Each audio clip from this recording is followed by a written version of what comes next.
한 30% 정도는 병원에 문제가 있다고 볼 수도 있습니다. 하지만 대부분 경우에 70% 정도는요, 병원에 문제가 있다기보다는요, 오히려 깨진 게 다행이에요. 카메라 이쪽 보면 돼요? 네. 자, 진료를 마치고 오느라고 좀 헐레벌떡 왔습니다. 우리 병원은 임플란트를 강남역에서만 지금 20년째 됐잖아요. 특성상 다른 병원에서 임플란트 진료받고서 부작용이 생기시거나 불편하셔서 오시는 분들이 많이 계세요. 임플란트 치아가 깨졌다라고 말씀하시는 경우가 생각보다 꽤 많아요. 그래서 오늘은 그런 부분에 대해서 설명을 좀 먼저 드릴까 합니다. 우리가 보통 이 어금니라고 치면은 이 치아가요 6살에 납니다. 그러면은 우리가 평균 수명이 요즘 뭐 남자가 80세고 여자가 84세거든요.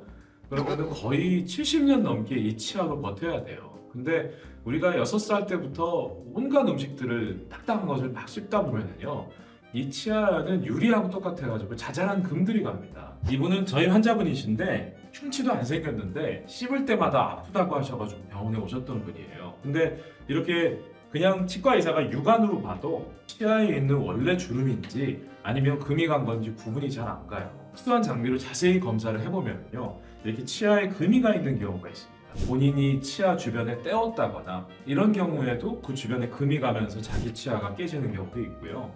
이런 거는 사춘기 남자 학생들이 그런 경우가 많은데, 싸우다가 또 남학생들 막 뛰어놀다가 부딪혀가지고 이렇게 치아 자체가 통으로 빠져버리는 경우도 있고요. 이렇게 자기 치아가 빠지거나 깨지는 거하고 똑같이요, 임플란트 치아도 마찬가지로 깨지거나 또 빠지거나 할 수가 있습니다. 저희 병원에 오셨던 분들의 사진을 먼저 좀 보여드릴게요. 이분도 임플란트 하신 치아가 이렇게 깨지신 거고요. 또 임플란트 보철 형태로 이렇게 깨지신 분이 계시고, 또 어금니 임플란트도 이렇게 깨져버리셔서 불편하신 분도 계시고, 이분은 임플란트를 심고서 임플란트 틀니 형태로 들어가셨던 분인데요. 씹으시다가 앞니 자체가 그냥 날아가 버려서 깜짝 놀라셔서 이 병원은 못 믿겠다 하셔가지고 저희 병원에 오셨던 분이죠. 그러니까 아예 그냥 임플란트 보철 자체가 통으로 빠지셔서 오시는 분들도 계시고요. 근데 제가 먼저 몇 가지만 좀 말씀드릴게요. 그러면 임플란트 치아가 깨진 게 잘못된 것이고 병원에 문제가 있는 것이냐? 한 30% 정도는 병원에 문제가 있다고 볼 수도 있습니다. 하지만 대부분 경우에 70% 정도는요, 병원에 문제가 있다기보다는요, 오히려 깨진 게 다행이에요. 무슨 말 하냐, 깨진 게 왜 다행이냐, 이렇게 생각하시는 분들도 계실 텐데요. 제가 설명을 드릴 테니까 한번 잘 들어봐 주세요. 이 뼛속에 들어가 있는 임플란트는요, 절대 망가지면 안 됩니다. 여러분들도 본인 치아를요, 앞니를 한번 이렇게 잡아보세요. 잡고 해봐요, 진짜. 이렇게 잡고 흔들어봐요. 어때요? 약간 움직이잖아요. 네. 자기 치아는 이렇게 움직여요. 근데 임플란트를 하신 분들은요, 흔들어 보면 안 움직여요. 임플란트는 뼈하고 바로 붙기 때문에 안 움직이고요. 자기 치아는 치주 인대라는 걸로 붙기 때문에 치아가 약간씩 움직여요. 근데 움직이는 게 좋은 거예요. 약간씩 움직이는 이유가 충격을 흡수하기 위해서 그렇게 움직이는 건데요. 임플란트가 안 움직이는 것 자체가 뼈하고 바로 붙기 때문에 자기 치아보다 충격에 훨씬 더 약합니다. 우리가 전체가 임플란트가 아니라 이렇게 자기 치아가 있는 사이에 하나가 빠지셔서 임플란트가 이렇게 심으시는 분들이 있단 말이에요. 근데 내 치아는 안 깨지는데 왜 임플란트만 깨져요? 이렇게 물어보시는 분들이 계시거든요. 바로 이 이유예요. 똑같이 이 부분에 딱딱한 걸 씹으면요, 자기 치아도 움직이면서 안 깨지는데 이 부분에만, 이 동네에는 임플란트에만 힘이 몰리게 돼요. 그래서 이 부분에 치아가 깨지는 겁니다. 그래서 제가 환자분들께 보통 설명드릴 때 이 두꺼비집의 퓨즈를 말씀드려요. 이게 두꺼비집에 있는 이유가 불나지 말라고 그렇게 하는 거예요.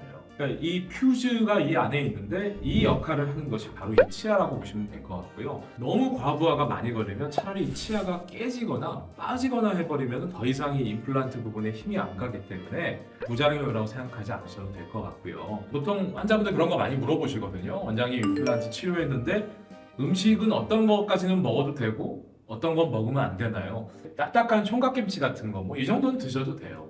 이런 것들도 이제 조금은 잘라서 드시는 것이 좋고요. 자기 치아보다 힘이 좀 약하기 때문에 그냥 이런 간장게장 같은 거 막 씹어서 드시는 분도 계시고요.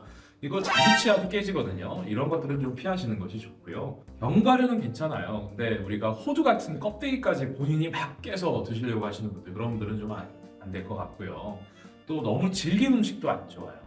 오징어 같은 거, 특히 마른 오징어가 치아에 정말 안 좋은 음식이기 때문에 좀 조심하시는 것이 좋고요. 좋고요. 누룽지 잘 깨집니다.